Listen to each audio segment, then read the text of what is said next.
एक समय की बात है। हिमालय की शांत और पावन वादियों में एक प्राचीन गुरुकुल स्थित था। वहां एक वृद्ध और अत्यंत ज्ञानी गुरु अपने शिष्यों को जीवन का सार सिखाते थे। आत्मज्ञान, आत्मसंयम और मन की शुद्धि। वे शिष्यों को केवल वेद और शास्त्र नहीं सिखाते थे, बल्कि यह भी सिखाते थे कि भीतर का युद्ध सबसे कठिन होता है। उनका एक नवयुवक शिष्य था, अर्जव। वह बुद्धिमान था, साधना में निपुण था और अपने आचरण में अनुशासित, किंतु उसका मन अब भी अधूरा था। वह आत्मा की शांति की खोज में था, लेकिन भीतर कहीं एक खालीपन था जिसे वह समझ नहीं पाया था। हर दिन वह गांव जाकर भिक्षा लाता और शाम को ध्यान करता। उसका जीवन साधु संतों जैसा सरल और स्थिर था, लेकिन जीवन की परीक्षा कभी बताकर नहीं आती। एक दिन गांव में भिक्षा मांगते समय उसकी दृष्टि एक सुंदर स्त्री पर पड़ी। उसका चेहरा शांत था, उसकी आंखों में एक अनकही मधुरता थी। अर्जव ने कभी इस भाव से किसी स्त्री को नहीं देखा था। उस क्षण कुछ टूट गया, या शायद कुछ नया जन्म लेने लगा। उस दिन के बाद अर्जव का ध्यान भटकने लगा।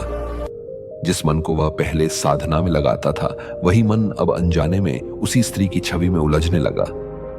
वह अब जानबूझकर उसी गली से गुजरता, उसी घर के सामने रुकता जहां वह स्त्री रहती थी। उसकी मुस्कान, उसकी झलक। अर्जव का मन जैसे मोह के जाल में उलझ चुका था। कुछ दिनों बाद अर्जव ने देखा कि वह स्त्री प्रतिदिन प्रातः नदी पर स्नान करने जाती थी। अब अर्जव का मन उसे रोकता भी नहीं था। वह कुछ दूरी पर खड़ा होकर उसे देखने लगता। उसका हृदय जानता था कि यह उचित नहीं है, लेकिन उसका मन उस मोह की शक्ति के आगे हार मान रहा था। उसके भीतर एक संघर्ष चल रहा था, पाप और पश्चाताप का, आकर्षण और आत्मग्लानि का। गुरुजी ने अर्जव के व्यवहार में परिवर्तन देख लिया था।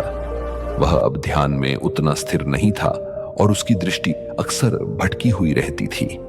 संदेह हुआ तो एक दिन वे चुपचाप उसके पीछे गांव तक गए। उन्होंने देखा कि अर्जव नदी किनारे एक स्त्री को एकटक देख रहा था, जैसे किसी मोह की डोर में बंध गया हो।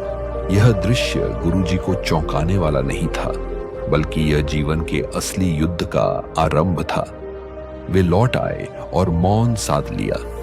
उन्होंने कुछ नहीं कहा, क्योंकि वे जानते थे कुछ सीखें शब्दों से नहीं, अनुभव की अग्नि से ही मिलती हैं। एक दिन गुरु अर्जव को पास के एक दलदल की ओर ले गए।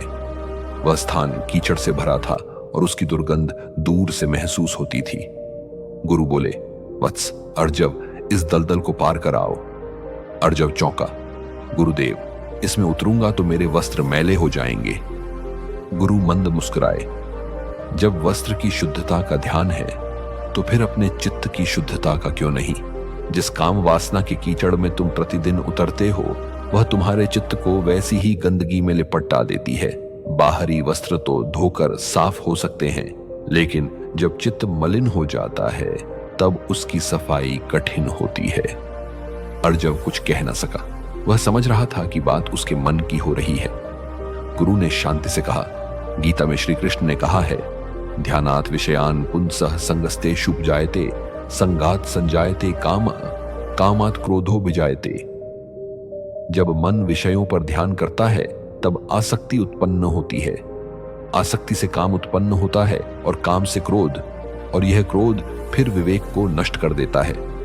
जो पुरुष इंद्रियों को वश में कर चुका है, वही सच्चे ज्ञान का अधिकारी है। मन को वश में करने वाला ही सच्चा योगी है। यह सुनते ही अर्जव की आंखें भर आईं। उसने गुरु के चरणों में सिर रख दिया और कहा, गुरुदेव, मैं स्वयं से हार गया था, लेकिन अब मैं अपने भीतर के शत्रु से युद्ध करूंगा। गुरु ने उसका माथा सहलाया। वत्स, सच्चा योद्धा वही होता है जो अपने भीतर के विकारों से लड़े। बाहरी युद्ध में विजय क्षणिक होती है, लेकिन आत्मविजय शाश्वत होती है। उस दिन के बाद अर्जव ने न केवल गांव जाना बंद कर दिया, बल्कि मन पर नियंत्रण की कठोर साधना शुरू कर दी। हर बार जब कोई मोह उसे खींचता, वह गीता के श्लोकों का स्मरण करता। उसने अब ध्यान को केवल क्रिया नहीं, बल्कि आत्मशुद्धि का माध्यम बना लिया। समय बीतता गया और वर्षों बाद अर्जव वही नहीं रहा।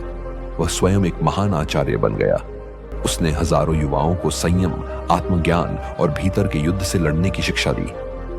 जब काम, क्रोध या मोह तुम्हारे मन को घेर लें, तो समझो यही तुम्हारा असली युद्ध है। अर्जुन की तरह साहस दिखाओ और अपने मन को शांत करो, क्योंकि आत्मा की सच्ची शांति तभी मिलती है जब मन पवित्र हो। यही थी अर्जव की यात्रा, एक शिष्य से एक योगी बनने तक। अगर आपको यह गीता प्रेरित कहानी पसंद आई हो तो वीडियो को लाइक करें, अपने दोस्तों के साथ शेयर करें और चैनल को सब्सक्राइब करना न भूलें।